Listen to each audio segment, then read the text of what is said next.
Hello friends, welcome back to my channel. और आज जो मैं आपसे शेयर करूंगी वो करूंगी बेसिकली बेबी स्किन केयर के बारे में, क्योंकि सर्दियों का मौसम आ चुका है। बच्चों की स्किन अक्सर इस मौसम में फट जाती है।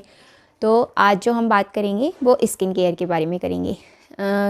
बहुत सारी चीज़ें होती हैं सर्दियों के टाइम पे कि जो हमें ध्यान रखनी चाहिए। बेसिकली स्किन केयर में हम तीन टॉपिक को कवर करेंगे। First of all massage, second bathing और थर्ड वन मॉइस्चराइजिंग। तो जब बेबी की जो मसाज का प्रोसेस है उसको भी हमें ध्यान में रखना चाहिए सर्दियों के टाइम पे। हमेशा बेबी को नहलाने से पहले हमें उसकी मसाज करनी चाहिए। उससे उसकी स्किन मॉइस्चराइज रहती है, उसमें नमी बनी रहती है। तो मॉइस्चराइज़ करने के लिए सर्दियों के टाइम पे हमें जो ऑयल यूज़ करना चाहिए वो बहुत ज़्यादा थिक नहीं होना चाहिए, स्टिकी नहीं होना चाहिए। बेसिकली हम जो ऑयल मैं जो यूज़ करती हूँ वो करती हूँ सर्दियों के टाइम पे ऑलिव ऑयल या फिर बादाम का तेल।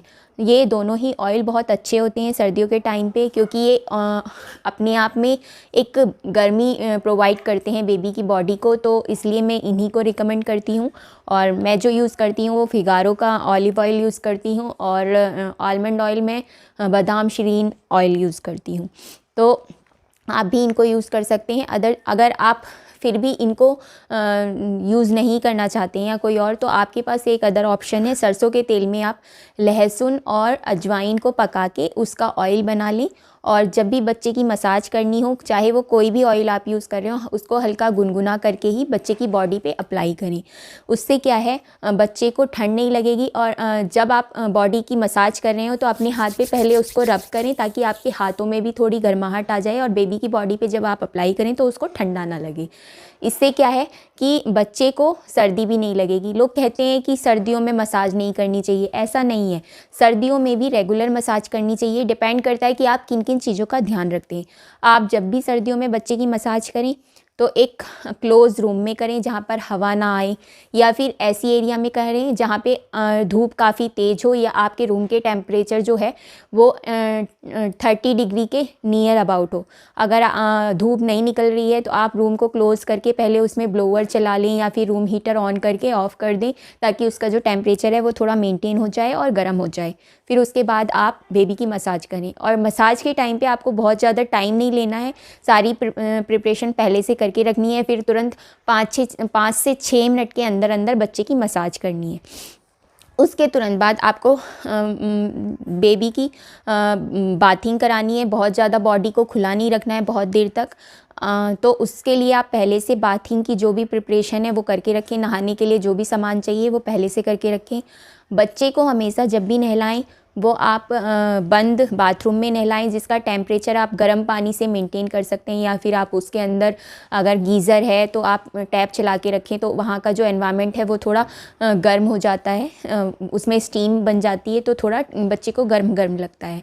या फिर आप स्टीमर भी ऑन करके छोड़ सकते हैं, उससे भी वहाँ का एनवायरनमेंट थोड़ा गर्म हो जाता है। तो आप ये चीज़ें यूज़ कर सकते हैं। बच्चे को हमेशा ल्यूक वार्म वाटर में नहलाएं, बहुत ज़्यादा गर्म पानी में नहीं नहलाएं कि आप सोच रहे हैं कि सर्दी है भाई ठंड लग जाएगी, ज़्यादा गर्म पानी में नहलाओ, ऐसा नहीं है। आप उसको ल्यूक वार्म वाटर में ही नहलाएं। अदरवाइज़ क्या होता है, बच्चे की स्किन ज़्यादा गर्म पानी से रफ़ हो जाती है, उसकी स्किन में ड्राइनेस आने लगती है, तो उससे क्या है बच्चे की स्किन फटने लगती है। तो आप जब भी बेबी को नहला रहे हैं तो हमेशा क्लोज़ बाथरूम में नहलाएं, वहाँ पे हवा नहीं आनी चाहिए और टेम्परेचर थोड़ा मेंटेन्ड होना चाहिए। उसके बाद वहाँ पे जो भी आपकी यूज़ की चीज़ें हैं वो पहले से प्रिपेयर करके रखनी चाहिए। आइदर आप कपड़े ले रहे हैं या उसका मॉइस्चराइज बॉडी लोशन या बॉडी वॉश जो भी करना है वो सब आपको पहले से प्रिपेयर करके रखना है। बच्चे को नहलाने के तुरंत बाद आप उसको बाथ टॉवल से क्लीन करने के बाद बहुत ज़्यादा देर तक उसको खुला ना छोड़ें, और उसके मॉइस्चराइज़ करने के बाद तुरंत उसे कपड़े पहना दें। जब भी आप बच्चे को नहला रहे हैं तो उसमें जो टाइमिंग है वो बहुत ज़्यादा टाइम नहीं होनी चाहिए। गर्मियों में हम करते हैं कि कई बार बच्चा एंजॉय कर रहा है तो बहुत देर तक नहलाते हैं, ऐसा नहीं है। बच्चा अगर सर्दियों में आप नहला रहे हैं तो उसको विदिन 5 मिनट्स में आपको जल्दी जल्दी नहला के स्पीड में और फिर जल्दी से क्लोथिंग करनी है। जब आप बच्चे को नहला के आ जाते हैं, अब थर्ड वन हमारा स्टेप आता है मॉइस्चराइजिंग। मॉइस्चराइजिंग में आपको क्या करना है कि बच्चे की आपने बॉडी पूछी तो उसको बहुत ज़्यादा ड्राई नहीं करना है। उसके तुरंत बाद जैसे आपने उसको टॉवल से साफ़ किया है, उसके बाद आपको पूरी बॉडी या हाथ पे लेके उसको मॉइस्चराइज़ करना है। मार्केट में बहुत सारे मॉइस्चराइज़र अवेलेबल हैं, आप उनको यूज़ कर सकते हैं। मैं मामाअर्थ का यूज़ करती हूँ। तो और भी बहुत सारे थे, सेवामेट, अवीनो और जॉनसन एंड जॉनसन, हिमालयन, जो भी आपको सूटेबल आपकी बेबी की स्किन के लिए लगता है आप वो यूज़ कर सकते हैं। उसकी पूरी बॉडी को मॉइस्चराइज़ करने के बाद आप उसकी क्लोथिंग करेंगे। क्लोथिंग हमेशा लेयरिंग में पहनाएं, ये नहीं कि सर्दियों में आप उसको मोटे मोटे 2-3 कपड़े पहना रहे हैं और बस हो गया काम, ऐसा नहीं करना है। हमेशा अंदर जो आपको क्लोथिंग करनी है वो आपको कॉटन क्लोथिंग करनी है, उसके ऊपर आप उसको ऊपर स्वेटर पहना सकते हैं या फिर आपका जहाँ पे भी आपका घर है उसके अकॉर्डिंग आप उसकी क्लोथिंग कर सकते हैं। नीचे जब आप उसको पजामा पहनाते हैं तो वहाँ पे भी आपको नीचे उसको कॉटन क्लोथिंग करनी है। उसके बाद ऊपर से गरम आपको जो भी पहनाते हैं पजामी वो पहना सकते हैं।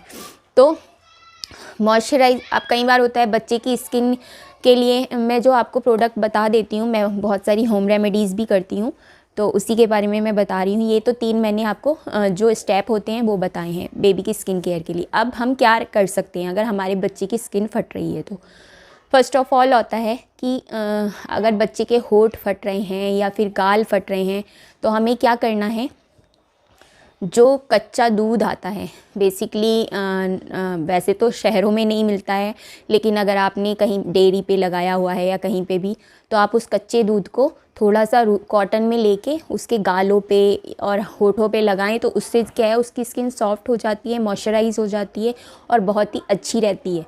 तो आप उसको डेली रूटीन में सुबह शाम लगाएं तो उससे बेबी की स्किन नहीं फटेगी। फिर होता है आप सरसों का तेल लें और थोड़ा सा गुनगुना करके उसकी नाभि पे लगाएं तो उसके होंठ कभी नहीं फटेंगे। अगर आपका बच्चा ब्रेस्ट फीड कर रहा है तो बच्चे के होंठ नॉर्मली नहीं फटते हैं क्योंकि ब्रेस्ट फीड एक बहुत अच्छा मॉइस्चराइज़र होता है, तो उससे कभी भी बच्चे के होंठ नहीं फटते हैं। फिर होता है कि जब हम ऑयलिंग करते हैं तो रात को सोते समय आप उसके गालों पे, मोस्टली होता है बच्चे के गाल ही फटते हैं सर्दियों के टाइम पे, तो आप उसके गालों पे थोड़ा सा बादाम का तेल लगा के और हल्के हल्के हाथों से ऐसे मसाज करें तो उससे वो भी नहीं फटेंगे। फिर आप थोड़ा सा घी लेके हल्का सा गाय का और वो भी लगा सकते हैं, उससे भी बच्चे के गाल वगैरह नहीं फटते हैं। तो ये बहुत ही अच्छी मॉइस्चराइजिंग है। अगर आप रेगुलर मसाज करते हैं तो वो ब्लड सर्कुलेशन के लिए भी अच्छा रहता है और मॉइस्चराइजिंग भी करता है। तो आप रेगुलर मसाज करें और मॉइस्चराइजिंग करें तो बच्चे को कभी भी कोई भी स्किन प्रॉब्लम नहीं होगी, सर्दियों में कोई ड्राइनेस नहीं होगी। तो ये सबसे अच्छा है और बच्चा हमेशा स्वस्थ और दुरुस्त रहेगा। तो अगर मेरी ये आज की वीडियो आपको थोड़ी भी हेल्पफुल लगी हो तो प्लीज़ इसे लाइक करें और मेरे चैनल को सब्सक्राइब करें। Thank you.